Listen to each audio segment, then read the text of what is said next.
Oke, alhamdulillah sahabat, kita masih bertemu kembali di segmen Jibril dalam kajian membangun personality.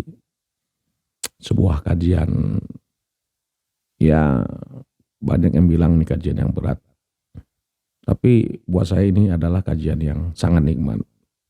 Karena semakin hari kita semakin menemukan jati diri kita, semakin mengenal siapa diri kita. Ya, begitu jelas Allah membreakdown perangkat-perangkat yang ada pada diri kita ini secara detail dan komprehensif dan holistis juga. Kali ini kita masuk kepada tanzil pertama dari fasih lafaz Hawa. Dalam taraf awal kajian membangun personality yang lalu, sebenarnya Hawa sudah kita simpulkan, Hawa ini cenderung negatif. Ya, berbeda dengan nafs. Kalau nafs itu dia cenderung positif malah. Nafs bisa menjadi negatif bila ada intervensi dari Hawa yang berubah menjadi, katanya menjadi tahwa anfus.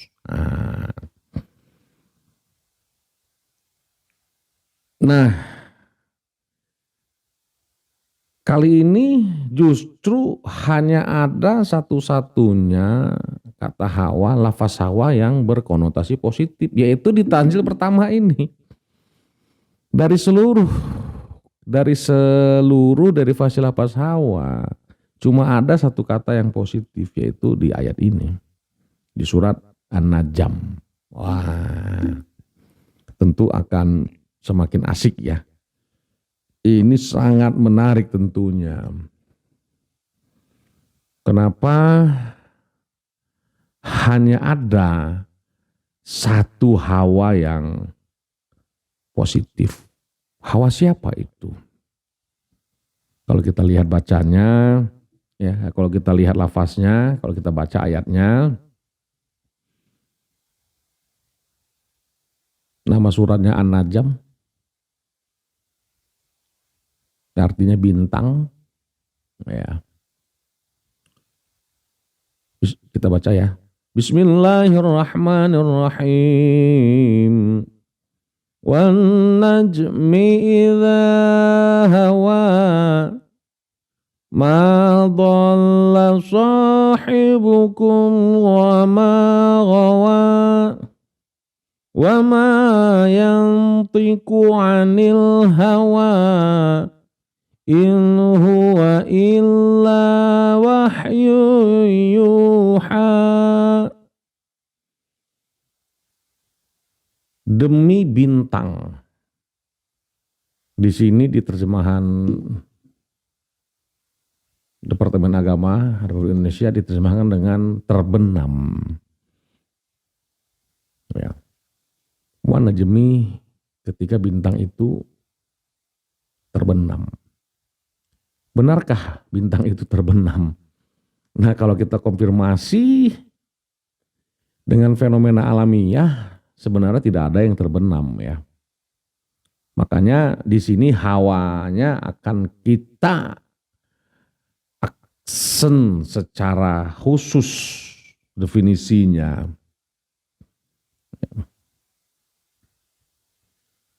Tanzil pertama Hawa di ayat ini itu positif. Kenapa positif? Karena Hawa ini keluar dari makhluk samawat yang bernama Najm. Ya. Yang bernama Najm. Karena Hawa ini dikeluarkan oleh makhluk yang berasal dari alamiah. Ya. Jadi alam juga punya Hawa. Ya, alam juga punya Hawa. Karena Hawa ini dipakai atau digunakan oleh alam, tentu dia tidak bisa kita konotasikan menjadi konotasi yang negatif, justru positif. Apalagi kalau kita kaitkan dengan ilmu astronomi ya.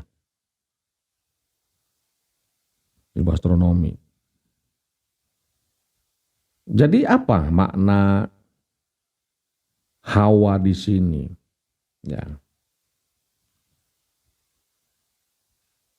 Makna Hawa di sini yang paling representatif karena dia menyangkut tentang fenomena alam. Maka Hawa di sini kita terjemahkan dengan aurora. Ya. Hawa itu adalah aurora. Secara astronomi. Kalau secara fisika, dia bisa kita sebut dengan istilah kinetis. Radiasi, temperatur, suhu, ya, rasa. Itu Hawa. Kalau secara psikologis, Hawa itu adalah sentuhan yang muncul dari satu materi atau nafs. Secara psikologis. Sentuhan yang muncul dari suatu materi atau nafs. Itulah Hawa. Jadi Hawa yang dikeluarkan oleh seseorang itu sangat tergantung dengan kondisi psikologisnya. Nah, Hawa yang dikeluarkan oleh alam tentu juga sangat bergantung dengan fenomena samawatnya. Iya, gitu. Jadi kadang-kadang yang muncul bisa kinetis, bisa radiasi, bisa temperatur, bisa suhu, bisa rasa dan lain-lain. Ya, itulah Hawa. Nah, di ayat pertama Allah berbicara tentang fenomena alam. Di ayat kedua,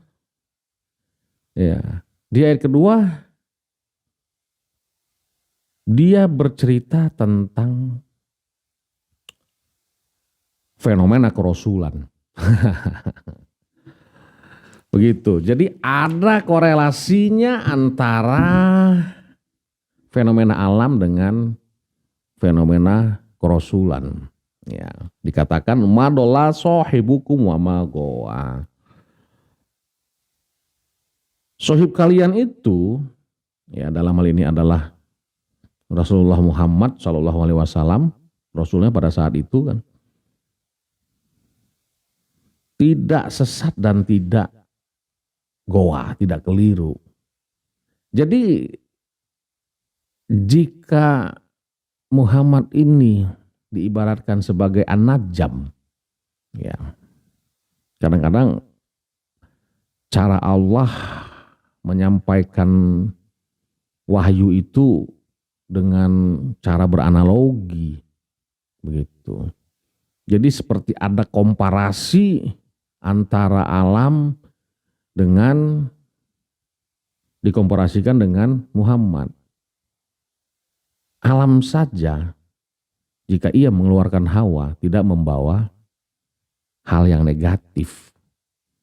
Justru hawa alamiah itu sangat dibutuhkan oleh kehidupan bumi ini. Nah, lantas bagaimana dengan hawamu, kata Allah. Begitulah kira-kira ya. Nah, ada komparasi di sana. Najam punya hawa, berarti Muhammad juga punya hawa yang keluar dari nafsnya. Ya.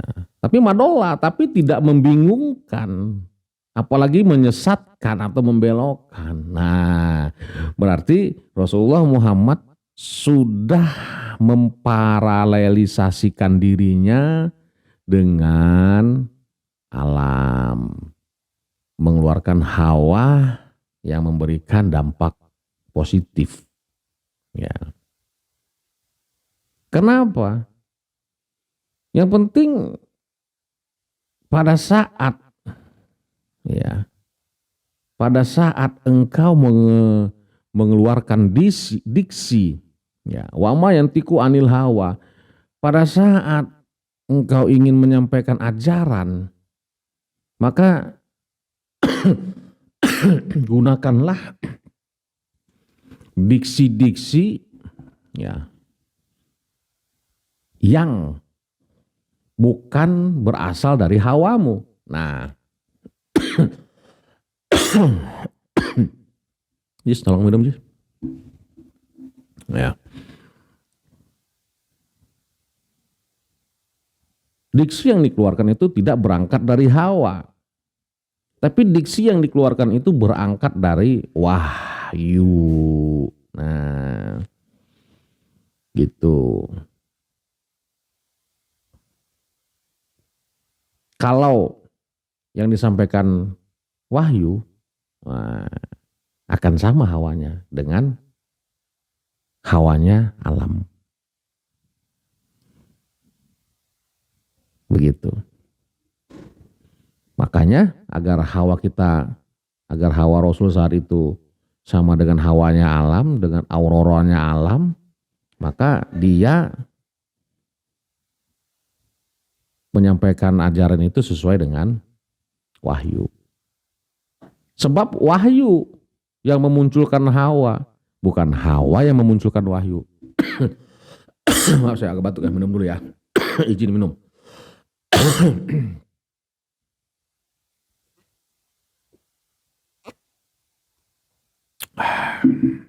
Nah, wahyu yang memunculkan hawa, bukan hawa yang memunculkan wahyu. Begitulah. Jadi siogianya seorang penyampai risalah itu menyamakan algoritmanya dengan alam. Ya. Menyamakan algoritmanya dengan apa yang dilakukan atau apa yang telah alam lakukan buat kehidupan dunia ini.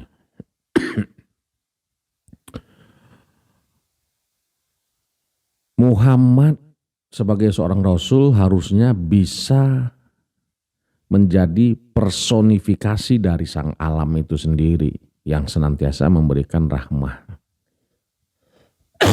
Memberikan rahmah bagi alam semesta. Inna arsalnaka ila rahmatan lil alamin.